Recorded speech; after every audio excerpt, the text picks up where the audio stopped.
Real quick, don't forget to check out the contest we are running for NaNoWriMo winners who use Campfire Blaze. We are offering up to $3,000 in publishing fees to one lucky winner. Links to the full rules are down below. Now, let's get to the video. What is it that people find fascinating about the paintings of Van Gogh? A rebel in style, he rejected the idea that art needed to reflect the world perfectly. His paintings are stark impressions of the French countryside. Post-impressions, if you want to get into the art history weeds. His art rejects the realism of the naturalist painters who sought to capture the world with near photorealism. But Van Gogh didn't capture the world. He captured a feeling. The world in Van Gogh's art isn't the French countryside. It's loneliness. It's the feeling of wind on a cloudless night, and it's the warmth of tall summer grasses. In Van Gogh's work, the world is a vehicle for something else entirely, and that's world building. Often we think of world building as the process of creating a grand setting, something like Wakanda, Westeros, or the Forgotten Realms. When we set out the world building, these are the kinds of images we have in our head. Grand battles, futuristic cities, or the soft whimsy of a fantasy village. The wheel of time turns, and ages come and pass, leaving memories that become legend. Legend fades to myth, and even myth is long forgotten. We imagine wonderful worlds that have seen 1,000 lifetimes, that have somehow all led to this single moment, our hero, our story, a place for us to play and explore. And at the end of the day, that's what world building should be. It's something to share with your audience that relates to the characters and your story. You can craft massive world guides and lore bibles, stuff to keep you consistent, but your average reader might not want to know all of that information. So if that's what world building is, how do we get started? One of the most daunting questions we get when we discuss this kind of topic is, where do you get your ideas from? The unfortunate truth is there's no real answer to this kind of question.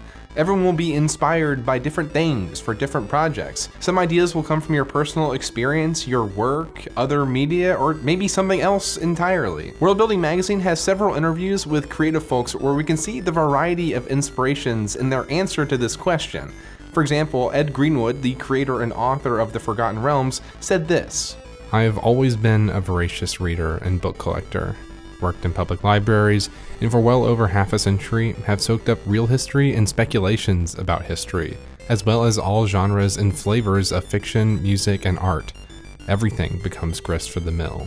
Carolyn Ives Gilman, a historian, museum consultant, and author, said in her interview that Exile's End was directly inspired by some of my experiences as a museum professional, where we are faced with ambiguous moral issues almost every day.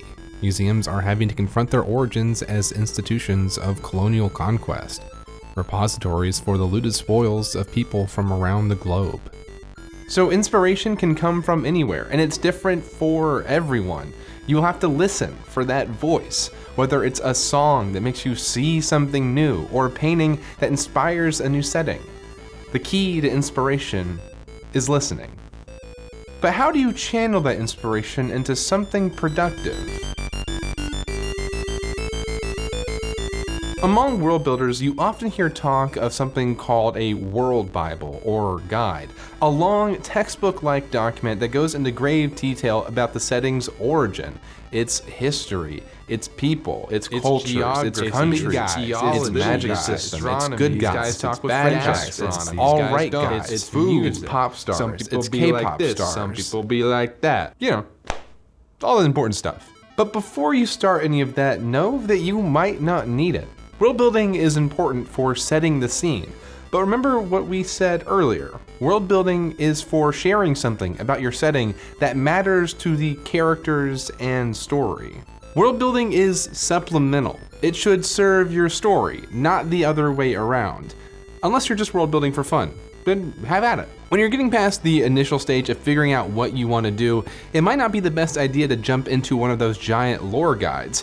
Try plotting out your story first, figuring out who the characters are, and maybe even writing a little bit of prose so you can figure out what the story needs. You can always edit later, and as you write more and more, you'll figure out what your world building needs to better fit your story. Or if you are just looking to create a massive document about your setting, it's a good idea to have a structured system for doing so. Create a list of categories that each section of your setting should have information on. For example, if you're cutting it into countries, it might look something like this. If every nation in your world guide has at least a couple of sentences for each of these, you'll be able to easily compare and contrast them. The other category is important because societies don't always fit into simple categories. For example, we could discuss the similarities and differences between houses Stark and Tyrell because they both grow crops. But it kind of falls apart when you begin to consider some of the other aspects of their cultures. For example, the Tyrells have a long history of fighting against the Dornish. House Stark has faith in the old gods. It doesn't really make sense to discuss the old gods when talking about the Tyrells though, since it's not really a factor in their lives, and vice versa regarding the North's relationship to Dorne. While the Starks probably have trade agreements with them and will occasionally meet for diplomatic reasons, the two just aren't a part of each other's lives in the same way. What I'm saying is that things don't fit into neat categories, and that's fine. And even useful. Speaking of Game of Thrones, let's talk about that setting for a minute. Westeros is basically the United Kingdom, but what if it was bigger? And that's not a bad thing. George R.R. Martin actually originally developed the story as a historical fiction, and then somebody convinced him to add dragons and magic, and things escalated pretty quickly. I mean, that really got out of hand fast. However, the story he wanted to tell remained fairly similar to the War of Roses, the war between the Lancasters and the Yorks. The point being that as you're developing your world, if you want it to be realistic, consider doing some research. When we talk about doing research for your story, we're looking for two key things: how past and current cultures worked, and how different aspects of nature behave. A little study of geography will help you create maps for your setting. Researching recent scientific breakthroughs can help you design your futuristic tools for your futuristic setting, and studying anthropology and history can help you develop cultures. And on that last note, when you're representing a culture from the real world, make sure you do it well. Just as Martin researched the War of Roses for the events in his story, he also had to research 15th century English culture. Similarly, when designing the Afro-futuristic costumes for Black Panther, Ruth E. Carter found inspiration in research cultures such as the Zulu, Himba, and Lesotho. You can see some of this in the film if you know anything about the real-life groups. Wakabi, one of the leaders of the border tribe played by Daniel Kaluuya, wears a cloak that is very similar to the Lesotho blankets, a traditional item of clothing. Of course, in Black Panther, they added vibranium to the reverse side, and Wakabi uses it as a shield because this is Wakanda. Why not toss vibranium on everything?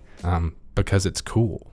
But the blanket shield wasn't just a situation where the creators thought it was a cool addition to the setting. Co-writer of Black Panther, Ryan Coogler, said this about it. What I found with African art and clothing and structures, things tend to have multiple uses.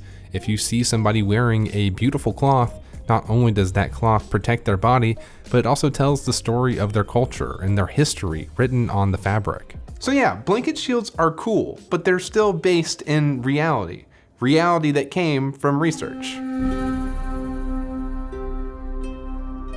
Perhaps one of the most important lessons we can learn about world building is to do so with purpose. Martin was writing a story similar to an English war, and conveniently Westeros happens to look like the United Kingdom. Coogler and Carter used existing tribal cultures in Africa as inspiration for Wakanda's costume design, and that design influenced how the characters move and fought.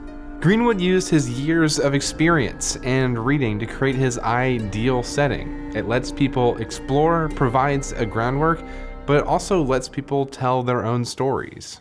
When you're world building, if you already know the basics of the plot and characters, you can build around that. For example, if your main character is a gunslinger, spend some time designing and detailing the capabilities of guns in the world. Does something about the revolver make it special? If not, does something about the gunslinger's training or skills make them special? What about the opposition? Assuming this gunslinger is skilled, what about their opponent is posing a unique problem, and how does that fit into the setting? At this point, I might be researching Western American culture from the late 19th century. That's about when most Westerns take place.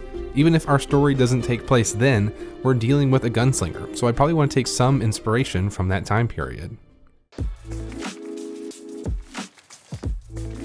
We've covered a lot of ground here, but all of this leads back to the central idea that world building is supplementative to storytelling. It can be fun to detail your setting, but if you're world building for a story, then it needs to relate to the story. Throughout the process, as you world build, keep the following things in mind. Know your goal. Are you world building for a short story, a novel, a tabletop RPG, a video game, or something else entirely? What do you need to make that happen? Identify how much world building is essential for your project. Seek inspiration. This is a bit of an abstract one, but you should listen to the things around you. All the things that you see, touch, taste, smell, hear can bring you ideas as long as you're waiting for them. Research. If you know your general plot and some things about your characters, you are well equipped to seek out the information that you need. Find things that are similar to the story you're working on from around the world and throughout history so that you can see how cultures and countries actually happen. World build with purpose. You can spend forever detailing a setting, but if you're working towards an end product like a story or a game, don't. You can of course go above and beyond what is required, but try not to do so unless it helps you plan ahead or keep the story consistent. And finally, remember that world building will happen over time as you develop the story. It's not a sprint, it's a marathon, and feel free to switch between world building and writing. Everything can be edited or rewritten.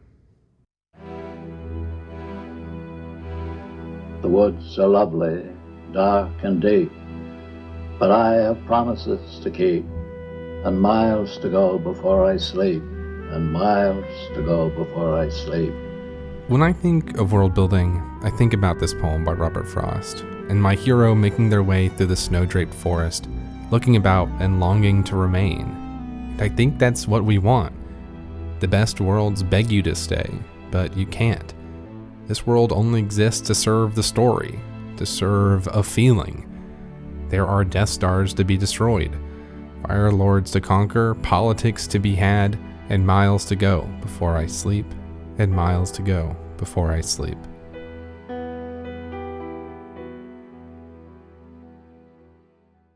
Hey everyone, thanks for watching. This video was written by Adam Bassett, the editor-in-chief of World Building magazine. I'll leave links down below so you can check out the zine. This video was edited by Colefield and me, Levi Johnson. Our executive producer is Jackson Dickert. Thanks again for watching. You're the best.